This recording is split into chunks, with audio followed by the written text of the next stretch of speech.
Бехтел Јенка, онкологија, петардите на Дрина Ахмети, случувањата во контролата на летање.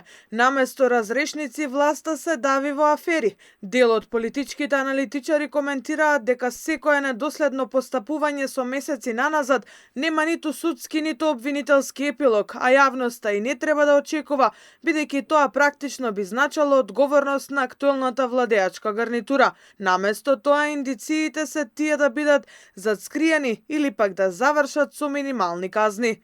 Не можете да очекувате финализација на било кој од или разрешница на било кој од предметите кои се во судска или во обвинителска постапка, затоа што доколку се направи завршница, би требало одредени ликови кои се поврзани со актуелната власт да изгорат во тој процес, а доколку тие изгорат, мислам дека ќе повлечат и еден куп луѓе од носителите на високи јавни функции.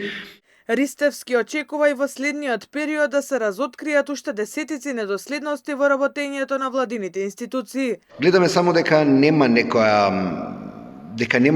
нема светло на крајот на тунелот и дека сето тоа ќе продолжи уште толку турбо во наредните десетина дена. Јас сум сигурен дека во периодот кој следи дека ќе се откријат уште еден куп нови недоследности. Ни престои техничка влада. Во техничката влада знаеме што можеме да очекуваме.